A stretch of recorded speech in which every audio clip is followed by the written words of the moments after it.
Eu queria agradecer em nome de todos os signatários do programa Madeira é Legal e das empresas nossas parceiras que estão com a gente nesse movimento, nessa campanha que a gente está de trabalhar cada vez mais o uso da madeira no processo de construção. Então, rapidamente, só para a gente não perder, quer dizer, a gente lançou o programa em 2009, fizemos o primeiro seminário, que era justamente para discutir a questão da legalidade. E o interessante é que essa retrospectiva, para a gente que está participando, ela parece que começou tão devagar. Assim, a gente fez um seminário, a gente preparou fizemos um segundo aí já para discutir um pouco, e surgiu uma novidade nesse seminário, que foi o lançamento de um estudo que o Instituto de Pesquisa Tecnológica fez sobre madeiras alternativas na construção civil. Então eles testaram madeiras normais, convencionais, que o mercado aceita, compararam com outras, por exemplo, o piso desse stand é de uma madeira que é alternativa. No caso, ela é a sucupira amarela, que substitui em propriedades o IP. E ela tem, por exemplo, 4 vezes menor o preço dela se você comparar. Então, são madeiras pouco utilizadas e o lançamento de uma publicação, algumas coisas fazem divisores de água, No nosso caso, esse lançamento de um estudo, a gente conseguiu transformar ele num grande debate, sobre o uso da madeira, e que nós acabamos, por conta desse estudo, vindo parar na FEICOM do ano passado aqui.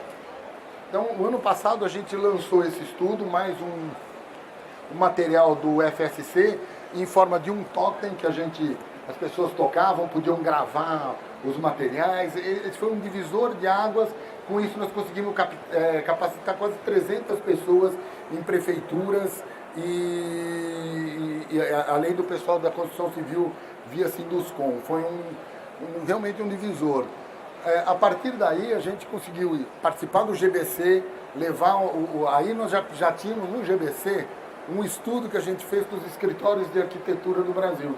Assim, por que os arquitetos não especificavam madeira ou tinham muita dificuldade de especificar madeira?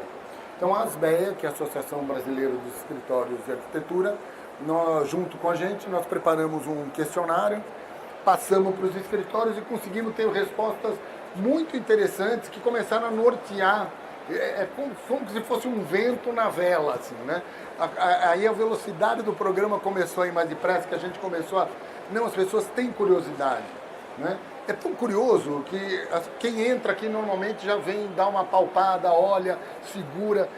A madeira tem esse atrativo nas pessoas, E quando a gente consegue trazer as pessoas que conseguem enxergar isso com ciência e arte, que é o pessoal da arquitetura, o pessoal do design, é muito legal, isso cresce muito rápido, Nós fizemos o lançamento disso num estabelecimento chamado Gran Cru, aqui em São Paulo. Foi chique no último negócio, mas que foi dali para frente a gente conseguiu trazer cada vez mais gente para esse movimento. E aqui nós já botamos na retrospectiva, que daqui a pouco a gente vai embora, que já estamos aqui em 2016.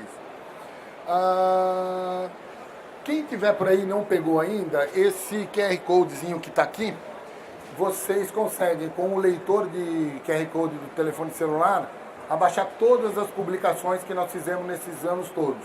São 20 livros, mais ou menos, e que nós fizemos a opção de trazer assim, porque trazer 20 livros, primeiro eu ia pagar um excesso de bagagem absurdo no avião, ia chegar aqui, vocês iam pegar o livro, aí na segunda stand ia procurar uma lixeira, porque é pesado e tal. Agora é só baixar e o PDF está disponível, então o que é importante, que é o conhecimento, está aí. Então, por favor, gente, usem, acessem, mandem para os amigos. Essas publicações todas estão nesse QR Code à disposição de vocês. A gente teve um impacto interessante, que foi impacto direto de capacitação e de gente que passou nos stands, de uma ordem de 3.200 pessoas, um pouco mais, um pouco menos, e que fazem parte de um mailing hoje e que estão ajudando a levar essa ideia da madeira para frente.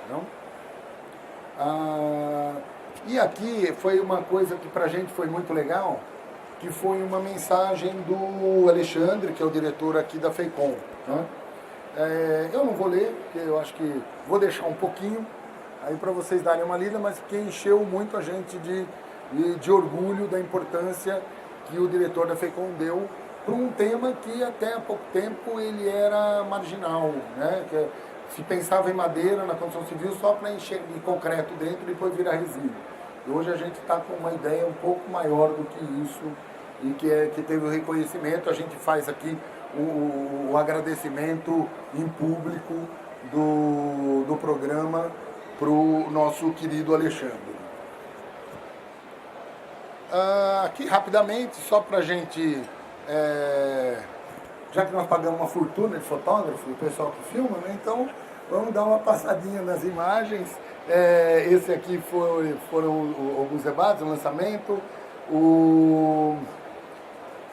onde teve foi o primeiro evento, né?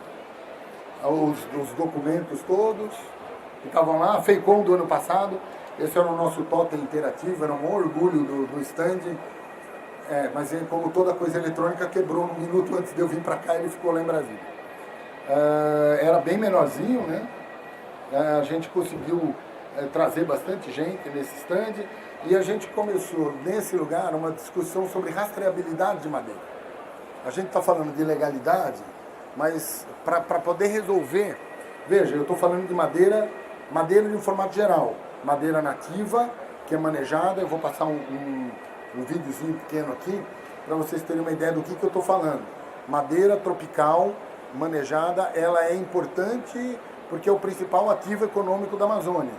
O não uso da madeira tropical de uma forma correta, bem feita, bem manejada, aumenta o potencial de desmatamento na Amazônia. Você tem hoje 120 milhões de hectares da Amazônia que podem ser desmatados dentro da lei, com aqueles 20% do Código Florestal. Boa parte dessa está sob manejo. Se o manejo está inviabilizado, ele vira pasto. Então, assim, setor florestal, a verdade que nós estamos trabalhando setor florestal precisa de floresta. Então, desmatamento não vem do setor florestal, desmatamento vem da soja, desmatamento vem do gado. Essa área precisa de espaço. Quem mexe com madeira precisa de madeira. Então, toda vez que aumenta o desmatamento na Amazônia, a gente tem uma norma que impede, que complica a transação de madeira. Mas não é aí que está o desmatamento, né? Quem é legal, quer ser legal, se complica. Quem é legal, continua ilegal. Quem quer desmatamento, continua desmatando. Né? Eu acho que o incentivo ao setor florestal tropical é muito importante, principalmente de capacitação e tal. E não de forma alguma, se contrapõe ao plantio. Madeira plantada é extremamente útil, extremamente prática, extremamente importante. Nós temos aqui processos construtivos com ela. O stand é um exemplo disso. E o carbono que estaria solto aí na atmosfera está preso aqui no meio do eucalipto, do pinus. Esse preconceito a gente está eliminando. A gente precisa madeira na construção civil. Tá.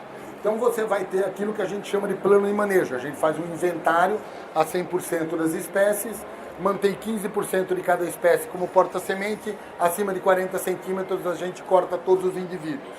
Então você tem uma exploração que vai imitar a dinâmica natural da floresta. A floresta tropical ela é o que ela é porque ela tem clareira, árvores que caem e abrem espaço para o crescimento das outras. Você vai pegar uma determinada área e vai fazer o manejo delas. Vai tirar essas árvores como eu estava falando. Então a dinâmica é essa, eu vou tirando as espécies possíveis, os indivíduos possíveis de terem tirado durante todo o ciclo de vida de 35 anos.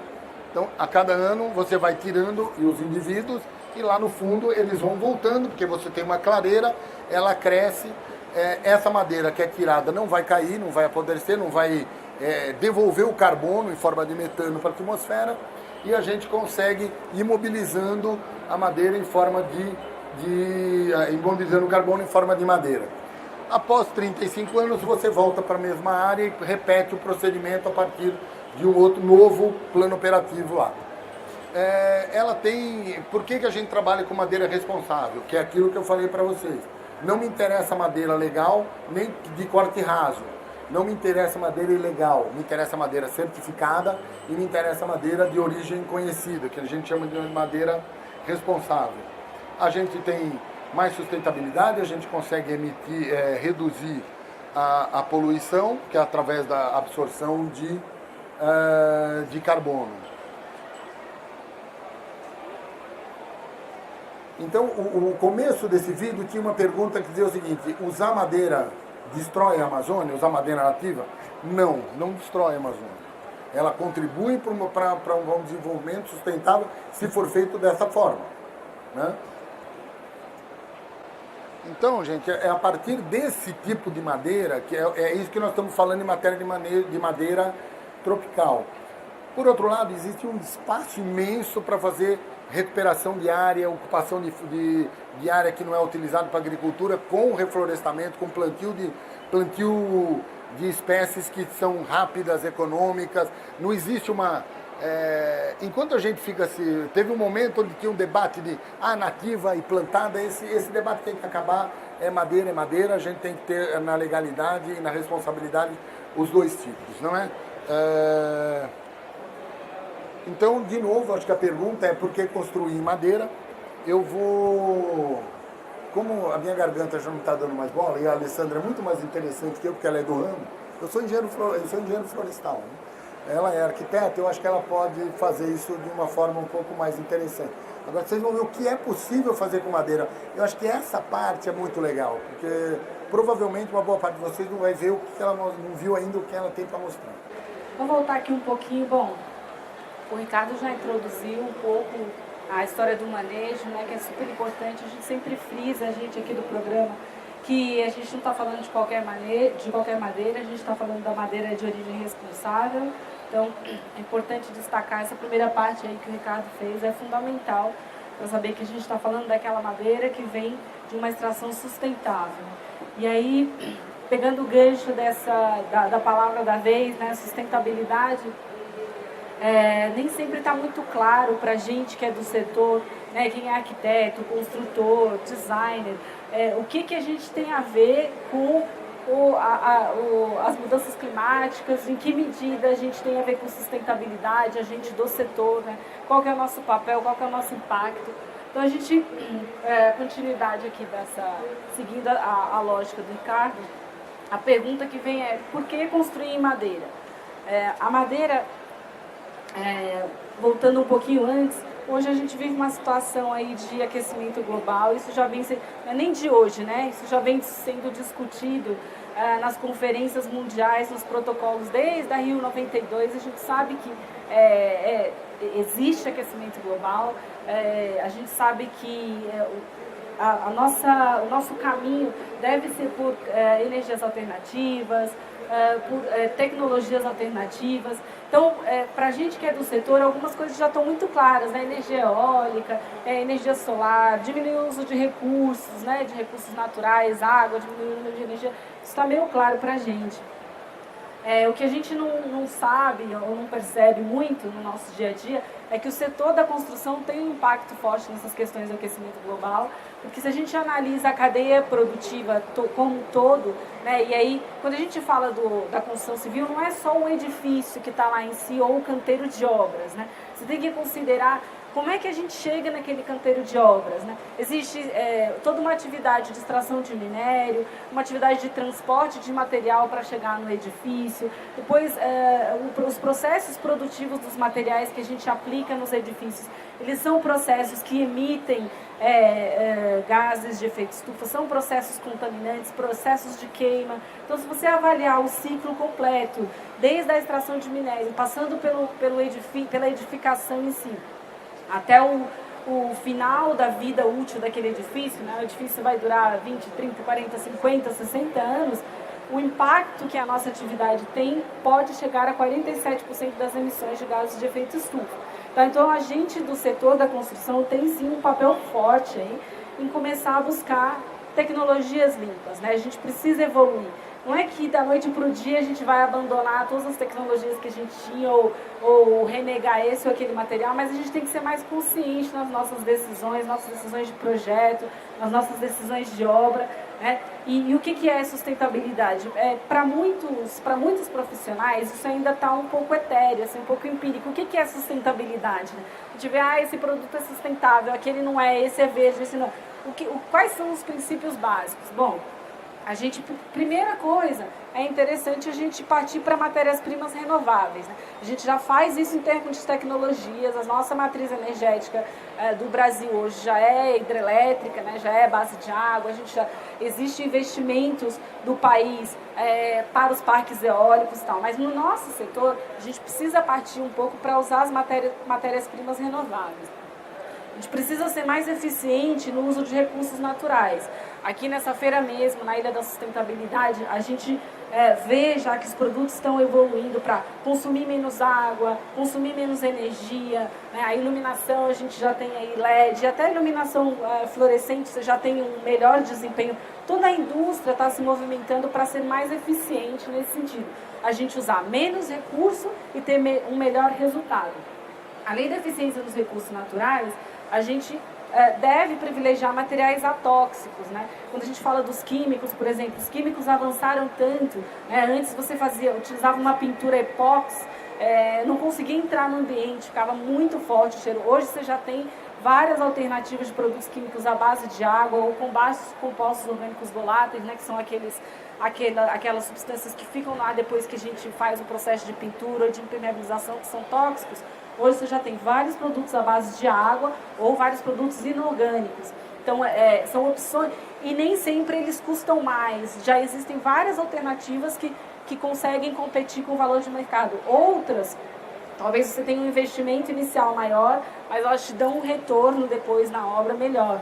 Então, são escolhas que a gente faz, a gente enquanto projetista, enquanto construtora, enquanto incorporador, são escolhas no nosso dia a dia. A gente já tem como optar por tecnologias mais amigáveis. Gestão de resíduos, né? Quem trabalha com obra mesmo, com execução de obra, sabe o quanto de resíduo, o quanto de desperdício de material que fica depois que você encerra a atividade num canteiro de obra. Desde embalagem dos materiais, né, que a gente recebe, cerâmica, o isopor que vem embalando determinado produto, até o exemplo que o próprio Ricardo comentou, as formas de madeira, né? Até bem pouco tempo atrás a gente usava exclusivamente esse material tão nobre como a madeira para fazer forma, que depois fica contaminado, né, com os produtos químicos e aí vira resíduo tóxico, né? E aí você não dá mais nenhuma utilidade para esse material. Hoje a indústria já vem se adaptando, grandes empreendimentos já estão usando fornos reutilizáveis e está diminuindo o desperdício, mas ainda tem muito na construção convencional, ainda tem muito esse tipo de uso. E redução das emissões, né? A gente teve no fim do ano a COP21, que foi uma convenção de discussão sobre mudanças climáticas que aconteceu na França, em Paris, e houve um dia exclusivo para a construção civil. Foi o Building Day, justamente falando sobre o impacto do setor da construção civil. E uma das questões que são protocolares, que os países, de um modo geral, assumiram lá, é o compromisso de reduzir as emissões de CO2. Mas, ao invés da gente ficar tentando compensar as reduções de tecnologias que consomem muitos minerais, né, que não são renováveis, né, que é uma extração de um recurso que é finito, a gente investir, por exemplo, na madeira, além do processo produtivo da madeira ser menos contaminante, a madeira em si, ela retém o carbono. Então, a gente já consegue resolver uma parte desse problema, ao invés de ficar tentando correr atrás do prejuízo e fazer compensação. Então, voltando para responder aquela pergunta que estava lá atrás, por que madeira? Porque a madeira sequestra carbono, tá?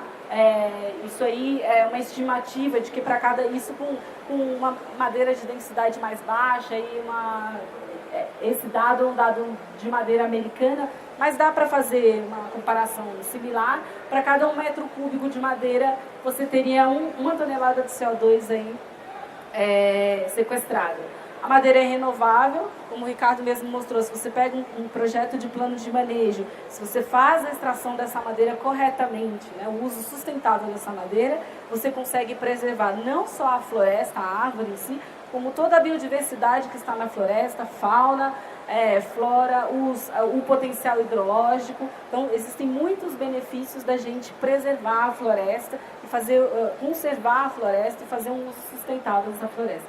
E ela é reutilizável. Né? A madeira, você consegue dar um outro uso para ela. A madeira estrutural, você consegue reutilizar em mobiliário, em escada, em caixilharia. Então, assim, ainda tem esse potencial, ainda se você pensar em análise de ciclo de vida.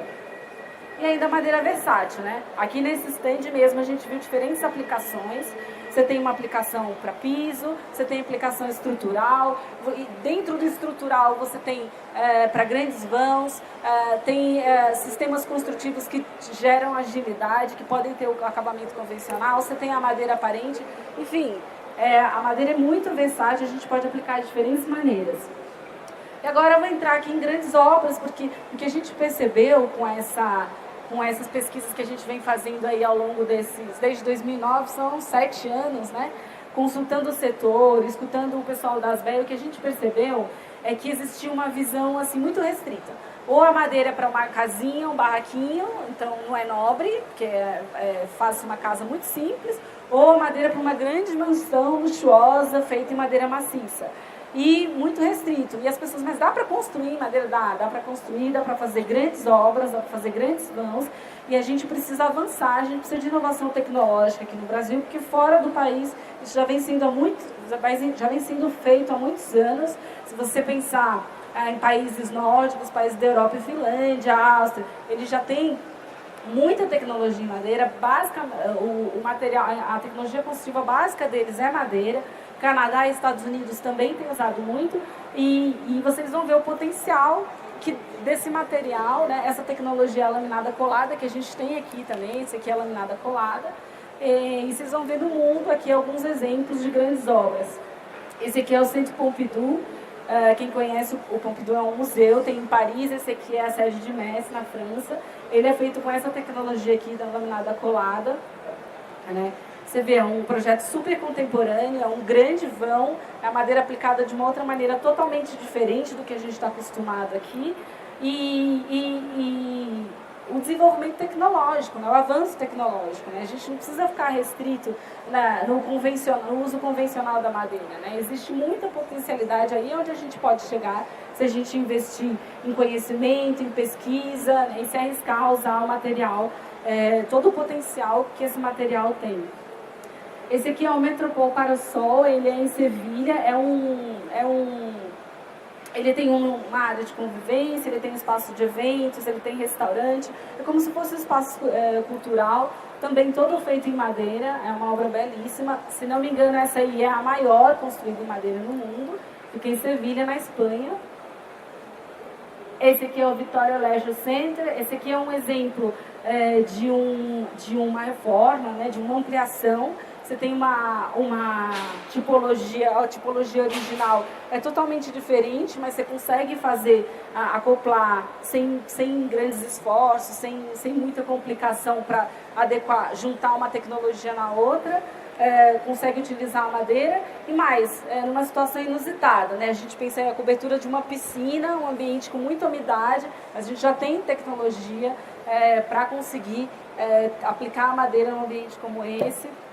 E tem uma coisa muito bacana que a gente tem essa questão sensorial com a madeira. Várias pessoas passaram aqui no stand e falaram: eu estava passando, não sabia nem o que era o programa, mas aí eu vi que é de madeira, é tão legal, a madeira é aconchegante, a madeira é isso. Então, é muito bacana ver esses exemplos. Realmente a gente tem a madeira gera essa aproximação, as pessoas tocam, as pessoas olham, querem ver se é de madeira mesmo, se é só revestido, um material muito nobre. Esse aqui é o Federal Center, que é em Seattle. Para quem conhece as certificações de empreendimentos, né?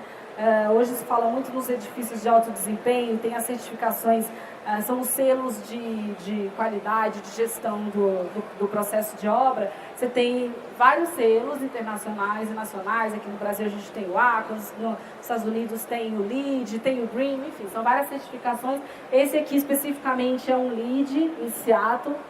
São edifícios de alto desempenho, então não necessariamente para fazer de madeira, você tem que abrir mão de conforto, nem de eficiência energética, nada disso. Aliás, muito pelo contrário, a madeira é um material que tem inércia térmica, que se você projetar corretamente, ele vai responder bem às questões ambientais. Esse aqui é o Budget Center, em Seattle também. Esse é um LEED Platinum, quer dizer, a maior categoria de eficiência, de alto desempenho de um edifício. O edifício, eu brinco, eu falo sempre que é o edifício Ferrari, porque ele tem, não consome pouca energia, ele tem conforto térmico, consome pouca água, e é um edifício que foi todo feito em madeira, só as partes, as partes envidraçadas, né, que não, mas é um edifício que tem estrutura em madeira e tal, e é um edifício de alto desempenho, com conforto térmico, em Seattle. E esse aqui é uma tecnologia que aqui no stand a gente não tem. Aqui a gente tentou aplicar diferentes materiais. O Ricardo comentou, o piso é de madeira nativa, sucupira amarela.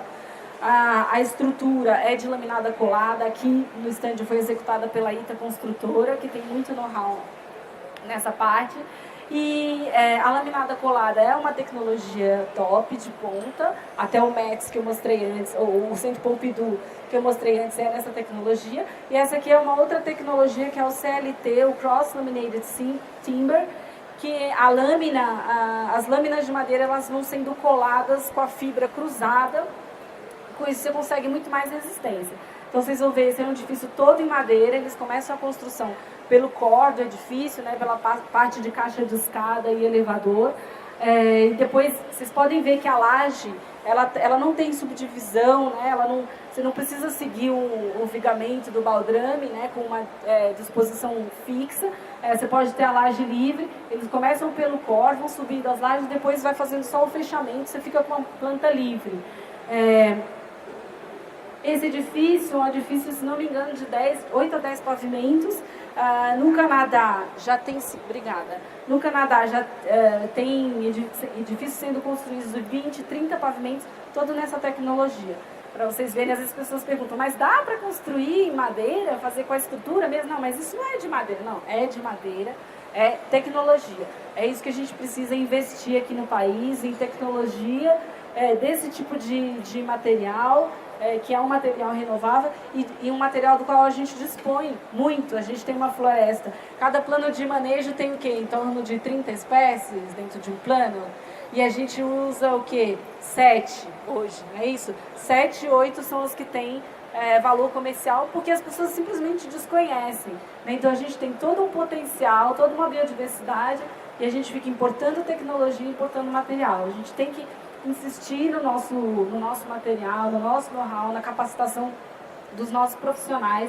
Esse é um exemplo. Depois vocês vão ver que o prédio terminado, ele fica exatamente com a cara de um edifício convencional, né? Você não é obrigado, você não quer ter a textura da madeira, né? Ou expor a madeira às condições do ambiente, você pode aplicar um investimento convencional ou dar um tratamento de eficiência térmica ou de eficiência energética no edifício, como qualquer outro empreendimento. Aí é o edifício concluído. Então, para quem já teve a oportunidade de ir para fora, de ir para outros países, talvez vocês já tenham visto edifícios em CLT e nem sabem, já viram, já andaram, talvez caminharam num edifício como esse e nem sabem que ele é feito de madeira. Bom, então, para um pouco concluir, voltando, o que a gente entende é que a gente precisa sair dessa situação de tora, né, que isso não tem valor agregado, principalmente para quem está na Amazônia, né, eles têm uma riqueza lá, a gente enquanto país e a Amazônia enquanto região, não só a Amazônia, né, o Mato Grosso, enfim, toda a indústria florestal tem potencial, tem matéria-prima, e isso não está gerando riqueza para eles. Poderia estar gerando riqueza, poderia estar gerando desenvolvimento, e a gente poderia estar indo por alternativas tecnológicas muito mais amigáveis com o meio ambiente, com aquilo que a gente tem, aproveitando a biodiversidade que a gente tem.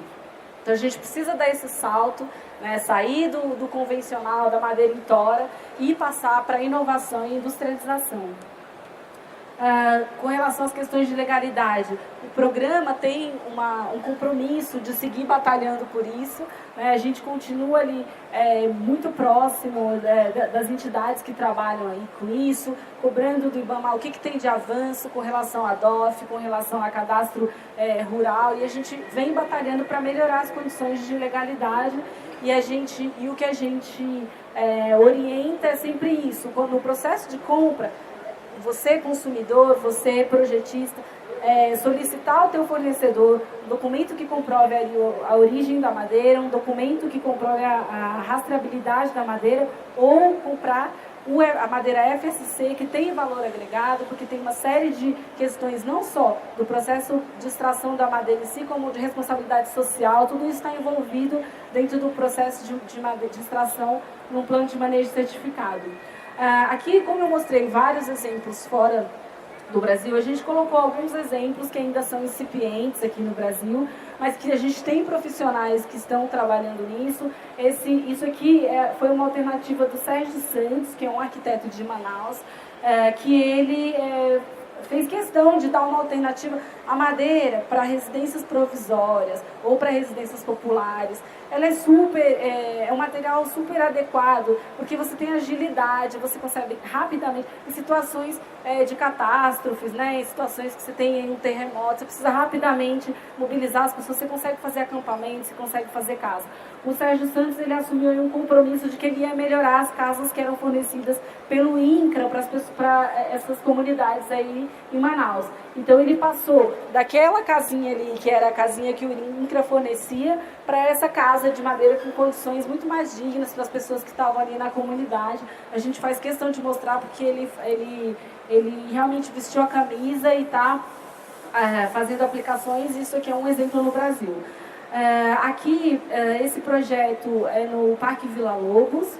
Ele é um projeto do Marcelo Aflalo. Esse aqui é do Aflalo, né? Executado pela ITA também. Tem alguém da ITA? Bom, como é laminada colada, acredito que tenha sido executado pela ITA.